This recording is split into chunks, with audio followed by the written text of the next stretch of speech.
Okay, let's go to our third reading, and it's Matthew 23 1 to 39. Matthew chapter 23, verses 1 to 39. Okay. The teachers of religious law and the Pharisees are the official interpreters of the law of Moses. So practice and obey whatever they tell you, but don't follow their example. For they don't practice what they teach. They crush people with unbearable religious demands and never lift a finger to ease the burden. Everything they do is for show. On their arms they wear extra wide prayer boxes with scripture verses inside, and they wear robes with extra long tassels, and they love to sit at the head table at banquets and in the seats of honor in the synagogues. They love to receive respectful greetings as they walk in the marketplaces, and to be called rabbi. Don't let anyone call you rabbi, for you have only one teacher, and all of you are equal as brothers and sisters. And don't address anyone here on earth as father, for only God in heaven is your spiritual father. And don't let anyone call you teacher, for you have only one teacher, the Messiah. The greatest among you must be a servant, but those who exalt themselves will be humbled, and those who humble themselves will be exalted. What sorrow awaits you, teachers of religious law, and you Pharisees, hypocrites, for you shut the door of the kingdom of heaven in people's faces. You won't go in yourselves, and you don't let others enter either.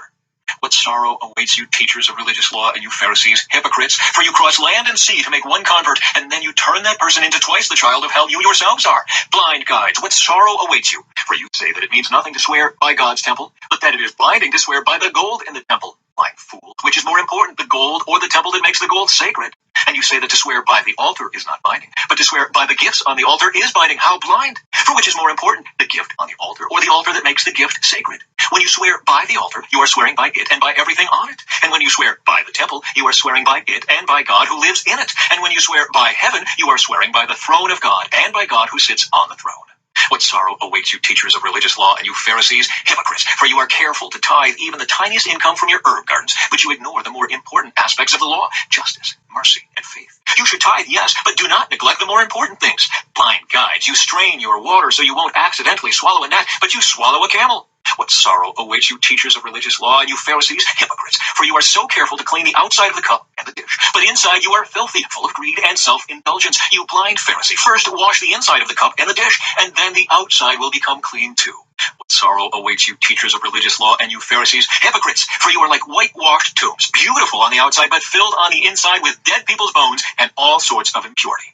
Outwardly, you look like righteous people, but inwardly your hearts are filled with hypocrisy and lawlessness. What sorrow awaits you, teachers of religious law, and you Pharisees, hypocrites, for you build tombs for the prophets your ancestors killed, and you decorate the monuments of the godly people your ancestors destroyed. Then you say, if we had lived in the days of our ancestors, we would never have joined them in killing the prophets. But in saying that, you testify against yourselves that you are indeed the descendants of those who murdered the prophets. Go ahead and finish what your ancestors started. Snakes, sons of vipers, how will you escape the judgment of hell? Therefore, I am sending you prophets and wise men and teachers of religious law, but you will kill some by crucifixion, and you will flog others with whips in your synagogues, chasing them from city to city. As a result, you will be held responsible for the murder of all godly people of all time, from the murder of righteous Abel to the murder of Zechariah, son of Berechiah, whom you killed in the temple between the sanctuary and the altar. I tell you the truth, this judgment will fall on this very generation. Jesus grieves over Jerusalem. Oh, Jerusalem, Jerusalem, the city that kills the prophets and stones God's messengers. How often I have wanted to gather your children together as a hen protects her chicks beneath her wings. But you wouldn't let me. And now, look, your house is abandoned and desolate. For I tell you this, you will never see me again until you say, blessings on the one who comes in the name of the Lord. Okay. That was very heavy, actually. It's a lot there. It's a lot to take in, but um,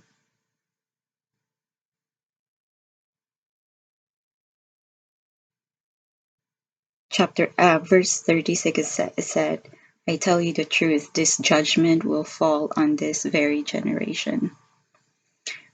I can't help but wonder if the virus that we're experiencing right now is that judgment.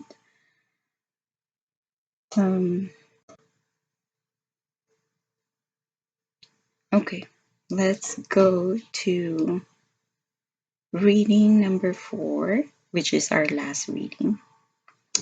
It's Mark 12:41 to 44. Again, it's Mark chapter 12, verses 41 to 44.